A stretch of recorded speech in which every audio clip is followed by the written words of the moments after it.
Broadway ਤੁਹਾਡੇ ਵਿਦੇਸ਼ ਜਾਣ ਦੇ ਸੁਪਨਿਆਂ ਨੂੰ ਦੇਵੇਗਾ ਹਕੀਕਤ ਦੀ ਉਡਾਨ। नमस्कार दोस्तों, स्वागत है हमारे आज के इस खास शो में। आज के शो में जानने की कोशिश करेंगे एसडीएस और नॉन एसडीएस में एक जो बहुत बड़ा अंतर दिखाया जाता है, नेट पे भी यूट्यूब पे भी जो एक्सपर्ट्स की ओर से कहा जाता है, एक इमेज बनी हुई है कि एसडीएस कैटेगरी का मतलब है ऑलमोस्ट शॉर्ट वीजा और नॉन एसडीएस को समझा जाता है कि इसमें ना के बराबर चांसेस हैं वीजा मिलने के। सो जानने की कोशिश करेंगे कि कितनी रियलिटी है इस चीज में। बात करने के लिए मौजूद हैं ब्रॉडवे इमिग्रेशन के सीनियर कंसल्टेंट जगप्रीत सिंह जी। जगप्रीत जी, स्वागत है। Thank you Deepak ji. जगप्रीत जी, ये जो इमेज है इससे आप भी वाकिफ होंगे कि एसडीएस को बहुत ही अच्छा माना जाता है और नॉन एसडीएस का मतलब माना जाता है कि कहीं ना कहीं रिफ्यूजल आएगी। अगर इस तरीके का है तो ये कैटेगरीज फिर एग्जिस्ट ही क्यों करती हैं, फाइलें एक्सेप्ट ही क्यों की जाती हैं, इसको क्लैरिफाई करें। बिल्कुल दीपक जी, अभी जो आपने सवाल उठाया और बहुत सारे स्टूडेंट्स का भी ये सेम क्वेश्चन रहता है कि वीजा को लेकर अगर कनाडा की स्पेशली बात करें कि SDS cases means there is short visa and non SDS cases means it's just a refusal. So अगर इसके ऊपर बात करें या इस नज़रिए से इसको देखा जाए तो मैं इसको 100% डिनाई करता हूँ। कनाडा का वीज़ा लेने के लिए जो 2-3 चीज़ों का मेन इम्पोर्टेंस रहता है, डिपेंड उसके ऊपर करता है कि आप एप्लीकेशन को कैसे प्रोसीड करते हैं।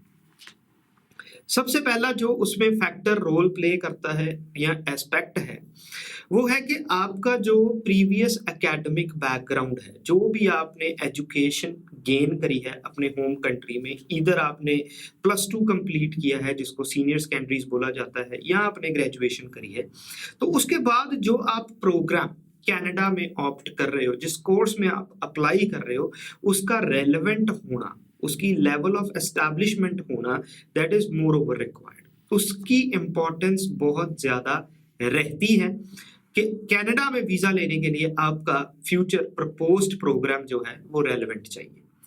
सेकेंड अब इम्पॉर्टेंट फैक्टर है कि जब दीपक जी स्टूडेंट अप्लाई करते हैं तो स्टूडेंट्स पहले आइल्स की तैयारी करते हैं, पीटी की तैयारी करते हैं, या कोई भी इंग्लिश प्रोफिशिएंसी एग्जाम है, तो उसमें कई बार स्टूडेंट्स का स्कोर अच्छा नहीं आता तो they even spend 1.5 year in that, तो 1 साल 1.5 साल उसमें लगाते हैं। तो उसमें क्या होता है कि स्टूडेंट्स का गैप बढ़ जाता है। जब वो 1 साल 1.5 साल आइल्स की प्रिपरेशन में लगाते हैं, उसके बाद इनटेक 5-6 महीने के बाद का मिलता है, तो उसमें स्टूडेंट्स का गैप होता है। हम ज़्यादातर देखते हैं 2018-19 वाले स्टूडेंट 20 में अप्लाई कर रहे थे, अब वो स्टूडेंट 21 में अप्लाई करेंगे। तो ये जो गैप उसमें आता है, आप उसको कैसे जस्टिफाई करते हो और लॉजिकल जस्टिफिकेशन देते हो, सेकेंड इंपॉर्टेंट रोल ये रहता है। Third, SOP.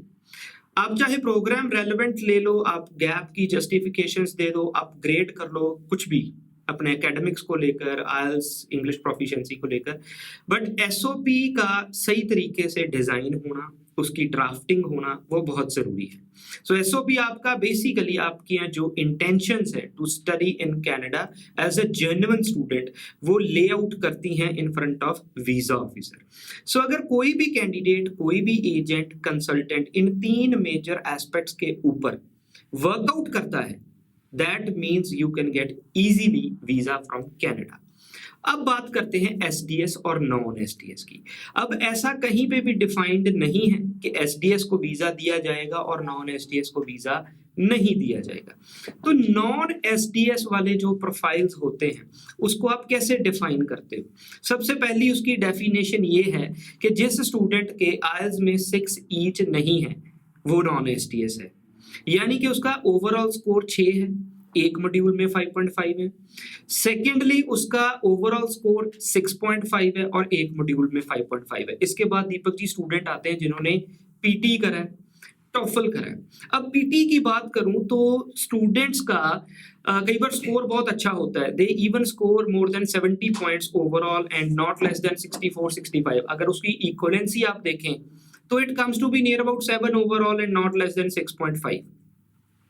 तो इन केसेस में अगर उन प्रोफाइल्स को अच्छे तरीके से गैप्स को जस्टिफाई किया जाए, अगर हैं रेलेवेंट प्रोग्राम लिया जाए, एसओपी सही तरीके से डिफाइन की जाए, तो इन केसेस में भी वीजा आते हैं। और मैंने बहुत सारे एसडीएस प्रोफाइल्स देखे हैं जिनके ओवरऑल 7 बैंड्स थे, 70% उनका एकेडमिक स्कोर था, बट स्टिल उनके पास रिफ्यूजल था। होता क्या है दीपक जी के बैंड स्कोर अच्छा आ जाता है, स्टूडेंट कॉन्फिडेंट है, वो एजेंट किसी गलत को चूज कर लेता है, गलत एजेंट को, एंड देन उसके बाद उसको गलत एडवाइस, गलत गाइडेंस दी जाती है। और कई बार देखते हो कि graduate students undergraduate programs में अप्लाई करते हैं।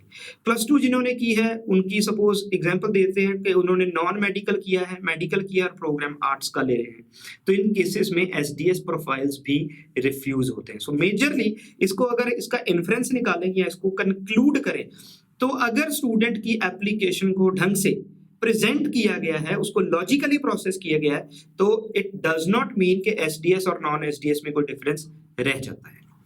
आपका मतलब है अगर नॉन एसडीएस स्टूडेंट्स जो खास करके ये शो देख रहे हैं उनको निराश होने की जरूरत बिल्कुल भी नहीं। अगर फाइल वेल प्रिपेयर्ड है तो उनके भी इक्वल चांस है। डेफिनेटली। सो दोस्तों, अगर आपको लगता है कि आपकी फाइल नॉन एसडीएस कैटेगरी में फॉल करती है, तो अभी तक की डिस्कशन के हिसाब से ये कहा जा सकता है कि आप में पॉसिबिलिटी वीजा लगने की कम नहीं है, बट आपको जरूरत है कि एक्सपर्ट जो है गाइडेंस के बाद आपकी फाइल प्रिपेयर हो। सो उसके लिए आप ब्रॉडवे को कॉल करके अपना कोर्स सिलेक्शन से लेकर पूरा जो प्रोसेस है उसमें हेल्प ले सकते हैं। धन्यवाद। Thank you.